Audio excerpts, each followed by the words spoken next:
नमस्कार दोस्तों, मेरा नाम है अमन शुक्ला और एक बार फिर लेकर हाजिर हुआ हूँ एक डरावनी कहानी। दोस्तों, मेरा एनर्जी लेवल अभी आपको थोड़ा कम लग रहा होगा क्योंकि मेरी तबीयत ख़राब है, पर आप लोगों के लिए एक कहानी समझ में आई तो मैंने सोचा चलो आपको सुनाता हूँ। तो अगर बीच में थोड़ा अटक जाऊँ या कुछ भूल जाऊँ तो उसके लिए माफ़ कर दीजिएगा, और अगर कहानी पसंद आए तो हमारा चैनल सब्सक्राइब कर लीजिएगा। चलिए आते हैं कहानी पर। ये कहानी है आरुष की। आरुष जबलपुर में रहने वाला एक बंदा है और ये अभी अभी 10th क्लास पास करके 11th क्लास में इसका एडमिशन हुआ है और 11th में इसने स्कूल जाना अब स्टार्ट कर दिया है। आरुष के फादर के बारे में मैं बताता हूँ आपको। आरुष के फादर जो हैं एक ऑर्डिनेंस फैक्ट्री में जॉब करते हैं और आरुष की मम्मी है होम मेकर। आपने ब्लैक मैजिक, वीजी बोर्ड और इन सब चीज़ों के बारे में तो बहुत कुछ सुन रखा होगा ना। ऐसे ही ब्रह्म राक्षस भी होते हैं और ढेर सारी कुछ ऐसी काली ताकतें होती हैं जिनके बारे में अक्सर ये बातें कही जाती है कि वो आपको अपने पिछड़े, अपने जो चहेते लोग हैं जो आपको आपकी लाइफ में छोड़कर जा चुके हैं इस दुनिया से दूर, उनसे मिला सकते हैं। तो ये कहानी भी कुछ ऐसी ही है। इन्हीं सब चीज़ों के आसपास घूमती है ये कहानी। आरुष अपने स्कूल में था। स्कूल ज्वाइन किया अभी कुछ 15 से 20 ही दिन हुए थे कि तभी आरुष के स्कूल में एक बहुत ही दुखद समाचार प्राप्त होता है आरुष को कि उसके फादर का एक कार एक्सीडेंट में निधन हो गया है। मतलब उसके फादर कार एक्सीडेंट में इस दुनिया को छोड़ कर जा चुके हैं। जैसे ये खबर आरुष के स्कूल में पता चलती है तो आरुष के टीचर्स जो हैं वो आरुष को उसके घर तक पहुंचाते हैं और घर पे पहुंच के वो इस गम से भरे माहौल में अपने पापा को ढूंढता रहता है। उसे किसी को भी भरोसा नहीं होगा। मतलब लाइफ में, आरुष की लाइफ में कभी कुछ दुख उसने नहीं देखे थे, तो कभी भी उसने ऐसा सोचा नहीं था कि उसके ऊपर, जिसने कभी दुख ना देखे और एकदम से दुखों का पहाड़ टूट जाए तो समझ ही सकते हैं कि कैसा क्या होता है। क्योंकि आप, मैं, हम सब कभी ना कभी इन सब चीज़ों का सामना कर चुके हैं। आरुष के साथ भी कुछ ऐसा ही हो रहा था। आरुष को भरोसा नहीं हो रहा था कि उसके फादर इस दुनिया को छोड़ के जा चुके हैं। घर में मम्मी का रो रो कर बुरा हाल हो चुका था। उसके दादा दादी, नाना नानी सब घर पहुंच चुके थे। क्योंकि ये जबलपुर में सब लोकल में ही रहते थे, इसलिए जैसे ही सबको आरुष के फादर के एक्सीडेंट के बारे में पता चलता है सब घर पहुंच जाते हैं और सब अपनी बेटी को, मतलब जो इसके नाना नानी हैं, दादा दादी हैं, वो सब अपने परिवार को संभालने में लग जाते हैं। आरुष को भी बहुत सांत्वना दिया जाता है कि बेटा अब तुम ही घर के इकलौते बेटे हो और तुम्हें ही अपनी मम्मा को संभालना है, तो तुम्हें मजबूत होना पड़ेगा। हालांकि उस समय आरुष के मन में क्या बीत रहा होता है ये आरुष से अच्छा और कोई नहीं जान सकता। आरुष जैसे तैसे अपने आप को संभालता है। आखिर 11th क्लास में था और बच्चा ही था वो भी, पर जिम्मेदारियां कब आपको बड़ा बना देती हैं, मैच्योर बना देती हैं, पता ही नहीं चलता। ऐसा ही कुछ आरुष के साथ भी हुआ। सब कार्यक्रम, मतलब जो आरुष के फादर का जो क्रियाक्रम है और उसके बाद जो भी कार्यक्रम होते हैं हमारे हिंदू धर्म में, वो सब होते हैं और उसके बाद आरुष अपनी मम्मी को बहुत अच्छे से संभालता है और अपने परिवार को संभालता है और एक मैच्योर इंसान बन जाता है। वो सबका काफ़ी ख्याल रखने लगता है।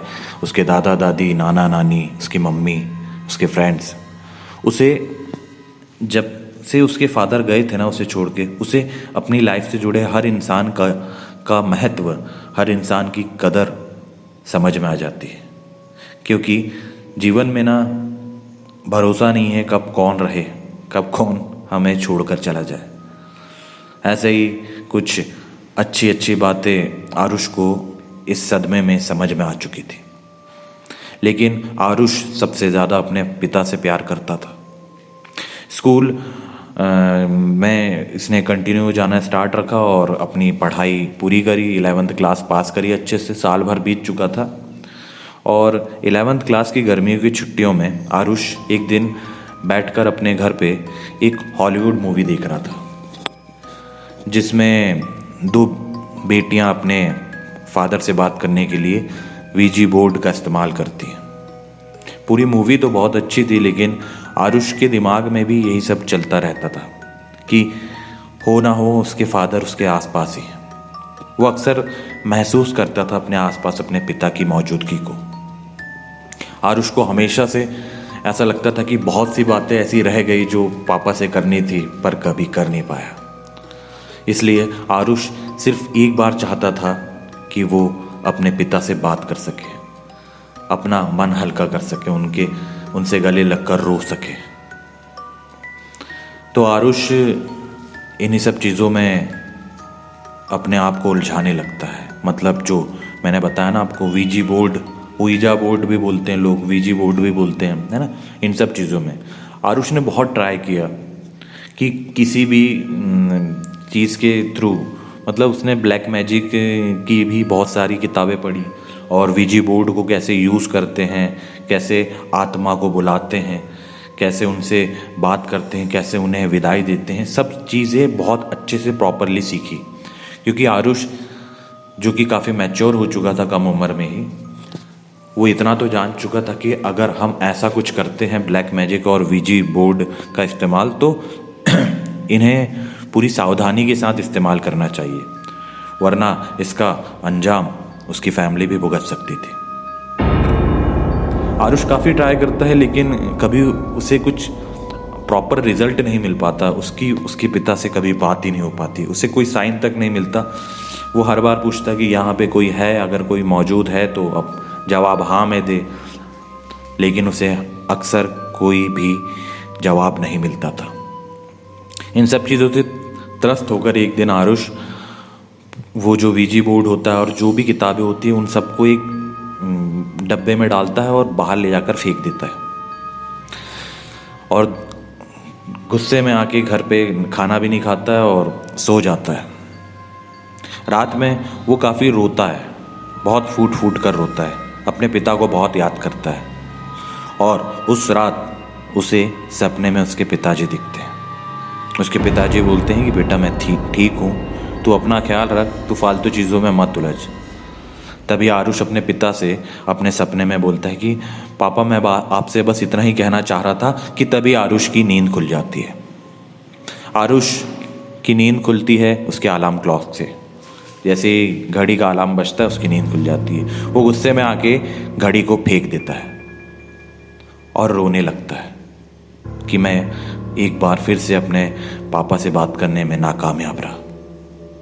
कि तभी आरुष की नज़र पड़ती है उसके स्टडी टेबल पर, जहाँ पे वही बॉक्स रखा होता है जिस बॉक्स को उसने एक दिन पहले कचड़े में फेंक दिया था, कूड़ेदान में फेंक दिया था। ये वही बॉक्स था जिसमें वीजी बोर्ड और ब्लैक मैजिक से लेके हर तरह की जो भी किताबें उसने खरीदी थी, इधर उधर से जुटाई थी, वो सब थी, जिनसे उन्हें कोई रिजल्ट नहीं मिला था। और उसने मतलब त्रस्त होकर कि यार इन सब से तो कुछ नहीं हो रहा, ये सब चीज़ें एक डब्बे में डालकर कचड़े में फेंक दी थी। लेकिन आरुष को अब आश्चर्य ये इस बात का हो रहा है कि जब रात में उसने इन सब चीज़ों को कचड़े में डाल दिया था, तो ये सब चीज़ें मेरे रूम में क्या कर रही है। आरुष उस डब्बे को ध्यान से देखने लगता है। आरुष उसमें से वीजी बोर्ड निकाल के बाहर रखता है और ब्लैक मैजिक की बुक्स निकाल के बाहर रखता है कि तभी उसकी नज़र पड़ती है एक पतली सी बुक में, जिसके ऊपर लिखा होता है ब्रह्म राक्षस, जो करे आपकी हर दुआ कबूल। आरुष ध्यान देता है कि मैंने सारी बुक्स पढ़ दी, लेकिन इस ब्रह्म राक्षस वाली बुक की तरफ मेरा ध्यान क्यों नहीं गया। लेकिन शायद ब्रह्म राक्षस ही आरुष को अपने पास बुलाना चाहता हो, ऐसा मेरे हिसाब से मुझे लगा। आरुष उठाता है उस बुक को, ब्रह्म राक्षस वाली बुक को, और उसमें उसे खोल के पढ़ने लगता है। वो दिन भर उस किताब को पढ़ते रहता है। भले ही वो पतली सी थी, लेकिन ध्यान से अगर कोई चीज़ पढ़नी हो तो उसका एक एक पैराग्राफ, एक एक सेंटेंस पढ़ना होता है, एक एक लाइन पर ध्यान देना होता है। इस बुक को कंप्लीट करने में आरुष को पूरा दिन लग जाता है। हालांकि पतली से पतली बुक भी हम ध्यान से पढ़ें तो उसे एक दिन में कंप्लीट नहीं कर सकते, लेकिन आरुष का लगाव अपने पिता से इतना ज़्यादा था और उनसे बात करने की चाहत इस कदर बढ़ चुकी थी कि आरुष को पता ही नहीं चलता कि कब सुबह से शाम हो गई और कब उसने इस बुक को पूरा पढ़ लिया। तभी आरुष के जो रूम रहता है, आरुष के रूम का दरवाज़ा कोई खटखटाता है। आरुष बेटा, सुबह से शाम हो गई, रूम से बाहर नहीं निकले हो, ना नाश्ता किया ना कुछ, क्या इरादा है, क्या करना चाहते हो? तभी आरुष दरवाज़ा खोलता है तो देखता है कि सामने उसके दादाजी थे। वो बोलता है, दादाजी मैंने नाश्ता कर लिया था, आप परेशान मत होइए, मैंने थोड़ा अच्छा नहीं लग रहा था तो मैंने सोचा रूम पर ही रहूं अपने। तो आरुष के दादाजी बोलते, बेटा ऐसे रूम पे बंदे बंदे से रहोगे तो डिप्रेशन में चले जाओगे, हम लोगों के साथ आओ, हम लोगों के साथ बैठो।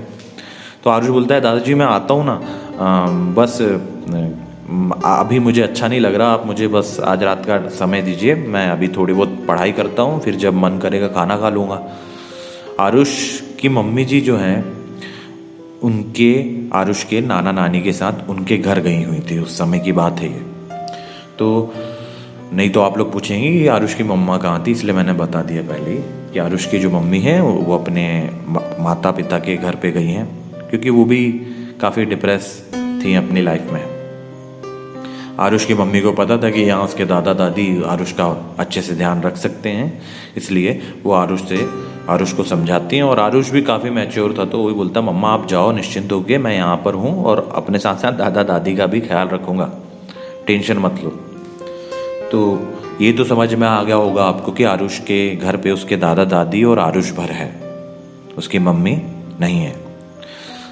अब आरुष अपने दादाजी को बोल देता है कि दादाजी मेरे को बस अभी थोड़ी स्टडी करनी है और मैं खाना खा लूँगा, आप लोग खाना वाना खा के आराम कीजिए। तो आरुष के दादाजी बोलते, ठीक है बेटा, पर अगर कोई भी प्रॉब्लम हो तो मुझसे बात कर सकते हो। आरुष बोलता है, जी बिल्कुल। दादाजी अब जा चुके हैं अपने रूम पे। दादा दादी खाना खा के आरुष डिसाइड करता है कि जैसे ही दादा दादी खाना खाकर सो जाएंगे तब वो इस ब्रह्म राक्षस वाली जो बुक है ना, इसमें जो भी बताया गया है, जो भी वो अब उन सब चीज़ों को करने वाला था। मतलब जादू टोना और ब्रह्म राक्षस की पूजा, उसे प्रसन्न करना, उसको बलि चढ़ाना, इस टाइप का कुछ वो करने वाला था। आरुष का जो घर होता है ना, उसके जस्ट पीछे तरफ एक ग्राउंड होता है। उस ग्राउंड में एक बरगद का पेड़ होता है। अब आप बोलेंगे कि हमेशा बरगद का ही पेड़ क्यों होता है? तो अगर आपको पता ना हो तो आप प्रॉपर साइट से में जाके सर्च कर सकते हैं कि ब्रह्म राक्षस जो हैं अधिकतर बरगद के पेड़ पर ही उनका निवास स्थान होता है। बरगद के पेड़ की हर कभी भी पूजा नहीं की जाती, ये भी पता होगा आपको, और अगर नहीं पता होगा तो ये भी मैं बता देता हूँ। कुछ खास मौक़ों पर, कुछ खास तिथियों पर ही बरगद के पेड़ पर लोग पूजा करते हैं, और हर कभी भी बरगद के पेड़ की पूजा नहीं कर सकते, ठीक है। तो इन सब चीज़ों का कुछ ना कुछ कारण होता है, जिस वजह से बरगद के पेड़ की कुछ निश्चित समय पर ही पूजा की जाती है, कुछ निश्चित दिनों पे, है ना।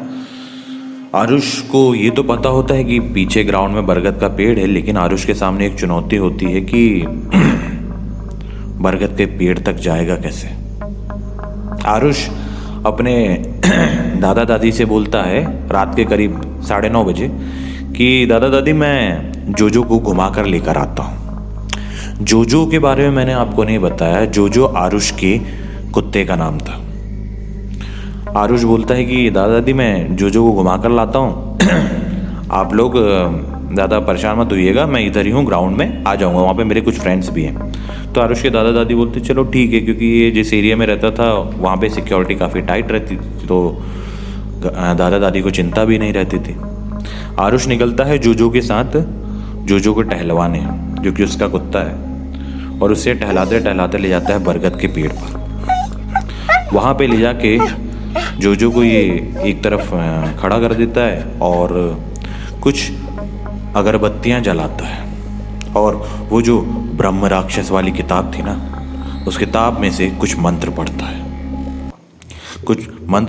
मंत्र पढ़ते पढ़ते इसे करीब 1 घंटा होने को आ जाता है, क्योंकि ये 10 बजे निकला था और 11 बज चुके थे। तो इसके दादा दादी यहाँ सोच रहे हैं कि चलो ठीक है, अब 11 बज गए, 1 घंटा तो हो गया है, अभी आता ही होगा आरुष। लेकिन आरुष ब्रह्म राक्षस को प्रसन्न करने में लगा हुआ था। आरुष उस किताब में बताई गई सारी चीज़ें वहाँ पे रखता है, क्योंकि ये बहुत टाइम से इन सब चीज़ों की प्रैक्टिस कर रहा था। काले जादू, वीजी बोर्ड, इन सब चीज़ों में उलझा हुआ था। इसलिए जो भी सामग्री इसे ब्रह्म राक्षस को खुश करने के लिए इस किताब में लिखी गई थी, इसे हर उस सामग्री का ज्ञान था और उसमें से आधी सामग्रियाँ तो इसके पास थी भी। तो इसे ज़्यादा कुछ अरेंज नहीं करना पड़ा। जो थोड़ा बहुत सामान था इसे अपने घर पर ही मिल गया था। आरुष अपनी उस ब्रह्म राक्षस को प्रसन्न करने वाली साधना को वहाँ कर रहा था कि तभी आरुष को एक साइन मिलता है, एक इशारा मिलता है उस ब्रह्म राक्षस की तरफ से। और जैसा कि उस बुक में लिखा हुआ था कि अगर आपको जैसे ही ब्रह्म राक्षस की तरफ से कोई इशारा मिले या साइन मिले, तो आपको अपनी जो भी मन की इच्छा है वो बतानी है और ब्रह्म राक्षस को अपनी चहेती प्रिय चीज की बलि देनी है। आरुष को अपना कुत्ता जोजो जान से प्यारा था, पर उसके पिता के प्यार के सामने जोजो का प्यार थोड़ा छोटा था। आरुष अपने पिता से बात करने के लिए इस कदर पागल सा हो चुका था कि आरुष कुछ नहीं दिखता और पत्थर उठा के अपने कुत्ते जोजो के सर पर वार करता है और उसे वहीं पर जान से मार देता है। आप लोगों को लग रहा होगा ना कितना भयानक होगा वो मंजर। दरअसल ना बड़े बुजुर्ग जब समझाते हैं ना कि जिसकी जितनी उम्र होती है उसे उतना ही जीने को मिलता है, और हमें जो भी लाइफ में ना झटका लगे, जो भी हमारा प्रिय हमें छोड़कर कभी चले जाए, तो ऐसा उसके पीछे पागल नहीं होना चाहिए। बस हमेशा ये दुआ करनी चाहिए कि वो जहाँ भी है शांति से रहे, अच्छे से रहे। लेकिन कभी भी जो लोग हमें छोड़कर इस दुनिया से चले जाते हैं उनको बुलाने की या उनसे बात करने की कोशिश नहीं करनी चाहिए। आरुष जो कर रहा था वो बेहद खतरनाक मोड़ लेने वाला था। आरुष अपने इच्छा ब्रह्म राक्षस को बताता है कि मुझे मेरे पिताजी से बात करनी है, जी भरकर बात करनी है, उनसे गले लगना है, और आप मेरी तरफ से मेरे प्यारे कुत्ते की बलि कबूल कीजिए। आरुष अपने कुत्ते को बहुत ही बेदर्दी से मार देता है। ये बात बताते बताते मुझे भी बहुत दुख हो रहा है, क्योंकि एक बेजुबान जानवर जो अपनी बात आपसे कहकर भी नहीं बोल पाता, जो अपना प्यार आपको चूम कर चाट कर दिखाता है, उसे आप अपने फ़ायदे के लिए इस तरीके से, और वो भी इन सब चीज़ों के लिए यूज़ कैसे कोई कर सकता है। पर जैसा कि मैंने बताया कि ये एक तरीके से पागल ही हो चुका था अपने पिता के प्यार में, तो उसने ये सब किया। आरुष काफ़ी देर तक के वहीं बैठकर इंतज़ार करते रहता है। रात के कुछ 12 बजने को आ रहे होते हैं कि तभी दूर से आवाज़ आती है आरुष को अपने दादा दादी की। आरुष घबरा जाता है कि अगर दादा दादी यहाँ पहुँच गए तो जोजो को इस हालत में देखकर पता नहीं कैसा रिएक्ट करेंगे। आरुष दौड़ के जाता है अपने दादा दादी के पास और बोलता है कि क्या हुआ दादा दादी। दादा दादी बोलते हैं कि बेटा 12 बज रहे रात के, कहाँ थे तुम और जोजो कहाँ है। आरुष बोलता है दादा दादी एक्चुअली में ना जोजो मतलब मुझसे ज़बरदस्ती करके कहीं किसी चीज़ बहुत एग्रेसिवली भागा, तो उसका पट्टा मेरे हाथ से छूट गया और मैं उसको ढूंढने के लिए इधर उधर घूम रहा था और मुझे पता ही नहीं चला कि कब रात के 12 बज गए। आरुष के दादा दादी बोलते हैं कोई बात नहीं, जोजो घर वापस आ जाएगा, तुम अभी घर चलो। आरुष के दादा दादी उसे घर ले जाते हैं, पर आरुष के दिमाग में अभी भी वही सब चल रहा होता है। आरुष घर आके अपना रूम बंद करके अपने रूम में बंद होकर बहुत रोता है, जोजो की याद करके कि मैंने जोजो को मार दिया, लेकिन फिर भी मेरे पिताजी से कोई बात नहीं हुई। पापा आप कहाँ हो, पापा आप कहाँ? ये लड़का पूरी तरीके से अपने पिता के प्यार में पागल हो चुका था। वो रोते रोते रोते रोते सो जाता है। तभी सुबह उसकी आँख खुलती है 7 बजे। उसके घर में बहुत अफरा तफरी सी मची होती है और तभी आरुष को पता चलता है कि उसके दादाजी की बहुत बुरी तरीके से किसी ने हत्या कर दी। आरुष की लाइफ में ये दूसरा सबसे बड़ा झटका था। और जब पुलिस आती है तो पता चलता है कि इनके घर में ना कोई चोर घुसा है, ना मतलब किसी के अवैध तरीके से कुछ तोड़कर घुसने की कोई भी सिम्टम्स पुलिस को यहाँ पे नज़र नहीं आते। पुलिस खुद भी हैरान रहती है कि आखिर इनकी हत्या हुई तो हुई कैसे। आरुष के दादाजी का गला घोट के किसी ने आरुष के दादाजी की हत्या की थी। और आरुष के दादाजी के गले में जो हाथों के निशान होते हैं ना, वो इस कदर थे जैसे मानो किसी 10 से 12 फीट लंबे चौड़े कद वाले आदमी के हाथों से उनका गला दबाया गया हो। इन सब चीज़ों से पुलिस भी काफ़ी हैरान परेशान थी और उसकी दादी भी अलग ही सदमे में थी। आरुष बहुत रोता है। उसके नाना नानी और उसकी मम्मी भी वहाँ मतलब घर आ जाती हैं और सबको संभालते हैं। आरुष के मन में कहीं ना कहीं ये चल रहा था कि कहीं उसके द्वारा की गई उस क्रिया में कुछ गलती तो नहीं हो गई जिसका खामियाजा उसके दादाजी ने भुगता। उसके मन में अभी भी यही सब चल रहा था कि आरुष बहुत बुरी तरीके से रोने लगता है। आरुष की दादी, आरुष के नाना नानी, आरुष की मम्मी, उसके घर में जो कोई भी था सब उसको बहुत संभालते हैं, बहुत समझाते हैं कि बेटा क्यों रो रहा है। कि तभी आरुष रोते रोते बताता है कि दादाजी की जान मेरी वजह से गई, मैंने ऐसे ऐसे किया। वो सब कुछ बता देता है कि उसने ब्रह्म राक्षस की साधना की, कैसे उसने जो की बलि दी, कैसे उसने वहाँ पे तंत्र क्रिया की। और उसकी इन सब बातों से उसके घर वाले एकदम शॉक्ड हो जाते हैं। उसके सारे घर वालों को एक बहुत बड़ा झटका लगता है कि हमारा लड़का क्या से क्या हो गया। तभी आरुष के नाना नानी बोलते हैं कि अगर ऐसा कुछ है तो हमारा यहाँ इस घर पे रुकना खतरे से खाली नहीं है। पर आरुष की मम्मी कहती हैं कि हम अचानक ऐसे घर छोड़कर कहीं नहीं जा सकते, अभी अभी उसके दादाजी का निधन हुआ है, हमें उनका क्रियाक्रम तो कर दिया है। मतलब इनके दादाजी के क्रियाक्रम के बाद की बात है। जब आरुष सब अपने घर वालों के सामने बताता है तो इसके नाना नानी बोलती कि अब हम लोग यहाँ पे नहीं रह सकते। लेकिन आरुष की दादी और आरुष की मम्मी बोलती हैं कि अभी हम ऐसे छोड़ के भी नहीं जा सकते अपना घर, अभी 10वां, चौथा, 13वां ये सारी जो रस्में हैं ये भी तो हमें निभानी है। तो आरुष के नाना नानी, उनके जो ख़ानदानी पंडित जी होते हैं ना, उन्हें ये सब बातें बताते हैं। और जो पंडित जी हैं वो कहते हैं कि अगर बेटा ऐसा कुछ ये वाकई में ये सब सच है तो ये हमारे बस की बात नहीं। और आरुष के नाना नानी के जो पंडित जी होते हैं वो बोलते हैं कि हमारे बस की बात नहीं है। और वो उन्हें बताते हैं कि मैं आपके घर पर एक तांत्रिक जी को भेजवाता हूँ। अब तांत्रिक जी का नाम सुन के आप ये मत समझ लेना कि कोई मतलब तंत्र साधना और लोगों को बुरा करने वाले लोग। तांत्रिक बहुत अच्छे इंसान होते हैं और हम जितनी इज्जत पंडितों पुरोहितों को देते हैं उतनी ही इज्जत तांत्रिकों को भी देनी चाहिए, क्योंकि वो कभी जानबूझकर किसी का बुरा नहीं करते। वो तो बस अपनी साधना में लगे होते हैं। वो अपनी शक्तियों का प्रयोग कभी किसी का बुरा करने के लिए नहीं करते। जैसा कि आरुष के नाना नानी को उनके पंडित जी बताते हैं तो आरुष के नाना नानी बोलते हैं कि चलिए जैसा भी आपको सही लगे आप वैसा कीजिए। और उसी दिन आरुष के घर पर एक तांत्रिक बाबा आते हैं। तांत्रिक बाबा जैसे ही अंदर घुसते हैं तो तांत्रिक बाबा आरुष के घर को चारों तरफ से देखने लग जाते हैं। और तांत्रिक बाबा कहते हैं कि आपके घर के पीछे एक गार्डन है। आरुष के घर वालों को तांत्रिक बाबा बताते हैं कि तुम्हारे घर के पीछे एक गार्डन है, मुझे वहाँ ले चलो।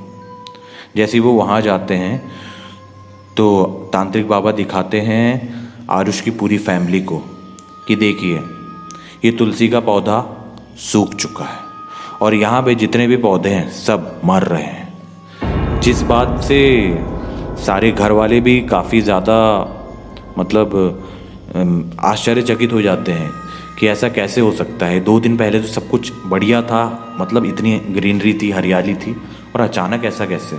तांत्रिक बाबा बोलते हैं कि आपके बेटे ने ब्रह्म राक्षस समझ के जिसे बलि दी, वो दरअसल ब्रह्म राक्षस नहीं, एक पिशाचिनी है। और ये सुनकर उसके घर वालों के रोंगटे खड़े हो जाते हैं। तांत्रिक बाबा बोलते हैं कि आप को जो भी अपना रस्में निभानी है आरुष के दादा दादी जी के लिए, आप निभाइए। ये शक्ति आपका कुछ नहीं बिगाड़ सकती जब तक मैं यहाँ हूँ। लेकिन जैसे ही आपका काम, आपकी सारी रस्में यहाँ से पूरी होती है, 13वीं के बाद आप लोग इस घर को 1 महीने तक के इस घर की तरफ झांकेंगे भी नहीं। कोई इस घर की तरफ मुड़ के भी नहीं देखेगा जब तक कि मैं किसी से यहाँ पे आने को ना कहूँ। आरुष के घर वाले बोलते हैं जैसा आप बोले तांत्रिक बाबा वैसा। तांत्रिक बाबा अपनी पूजा और साधना में जो भी तंत्र साधना वो करते हैं वो वहीं पे करते रहते हैं। वो तांत्रिक बाबा का निवास स्थान बन जाता है वो गार्डन। तांत्रिक बाबा उस गार्डन के एक झूले में ही रहते थे। मतलब जितने भी 13 दिन तक के जो भी इनके यहाँ पूजा पाठ होते हैं ना, किसी के निधन होने के बाद, तो वो सब कार्यक्रम होता रहा और तांत्रिक बाबा इनके घर में कदम नहीं रखते थे। बस ये उस गार्डन में लगे उस झूले पर ही बैठे रहते थे। ये बात थोड़ी अजीब भी लगती है कि इन्होंने ना कुछ हवन किया ना कुछ यज्ञ किया, बस ये वहाँ बैठे रहते हैं और अपना जो भी मंत्र हैं वो बोलते रहते हैं। तांत्रिक बाबा जो भी ये इनसे पूछते थे खाने के बारे में, पर ये इनसे ना इन्होंने कभी खाना मांगा ना पानी मांगा। यूं कह सकते हैं कि ये तांत्रिक बाबा कोई भगवान का रूप लेकर ही इन आरुष के पूरे परिवार की रक्षा करने के लिए वहाँ पहुँचे थे। आरुष के दादाजी की आत्मा की शांति के लिए पूरी पूजा पाठ होती है। 13वीं के बाद इसके घर वाले अपना घर छोड़ के, मतलब आरुष की दादी, आरुष की मम्मी, आरुष उसके नाना नानी के घर चले जाते हैं और वहाँ पे करीब 1 महीने तक वहीं पर रहते हैं और वहीं से अपना जीवन यापन करते रहते हैं। 1 महीने बाद जब आरुष के नाना नानी जी को पंडित जी का कॉल आता है कि भैया अब आरुष, उसकी दादी, उसकी मम्मी और आप सभी लोग उसके घर पर निश्चिंत होके, अपने घर पर निश्चिंत होके शिफ्ट कर सकते हैं, अब वहाँ पे ऐसा कुछ भी नहीं है। जैसे ही आरुष और के दादा दादी और पूरे घर वाले नाना नानी पहुँचते हैं घर, तो गेट पर वही तांत्रिक बाबा खड़े होते हैं। ये सब के सब उनके पैर पड़ते हैं और तांत्रिक बाबा बोलते हैं आरुष को कि बेटा, तुमने अपने पिता के मोह में जो सब भी किया है यहाँ पे, तुमने यहाँ पे कई दरवाजे खोल दिए थे। यहाँ पे पिशाचिनी, दैत्य, दानव, ऐसा कोई भी नहीं था, ऐसा कोई छूटा नहीं था जो तुम्हारे घर पे ना हो। वक्त रहते तुम्हारे भगवान की तुम पे कृपा रही, जो सिर्फ तुम्हारी जो सारी बलाएं हैं तुम्हारे दादाजी ने ले ली, वरना नतीजा इससे भी भयानक हो सकता था। आरुष को भी समझ में आ चुका था कि जो लोग जा चुके हैं इस दुनिया से, उन्हें वापस बुलाना या उनसे बात करने की कोशिश करना व्यर्थ की बात है। उसके बाद से सारे घर परिवार ने अपने घर में शिफ्ट किया और तब से लेके आज तक ये लोग शांति से रह रहे हैं। आरुष अभी काफ़ी बड़ा हो चुका है और इसकी शादी भी हो चुकी है और ये अभी भी अपने उसी मकान में रहते हैं जहाँ पे ये सब दर्दनाक घटनाएं हुई। तो दोस्तों, इस कहानी से हमें एक सीख तो ज़रूर मिलती है कि जो लोग इस दुनिया को छोड़कर जा चुके हैं, हमेशा उनकी आत्मा की शांति के लिए प्रार्थना कीजिए, पर कभी उन्हें वापस बुलाने या फिर उनसे बातें करने का सोचे भी नहीं। वो जहाँ भी रहें शांति से रहें, सुख से रहें। बस यही मेरी भी कामना है और आप लोग भी इसी तरह से समझदार बन जाइए। अगर दोस्तों ये कहानी आपको पसंद आई हो तो हमारे चैनल को सब्सक्राइब कीजिए, कहानी को लाइक कीजिए, शेयर कीजिए, कमेंट करके हमें बताइए कि कहानी कैसी लगी और बने रहे मेरे साथ। मैं हूं आपका दोस्त अमन शुक्ला और लाता रहता हूं डरावनी कहानियां। धन्यवाद।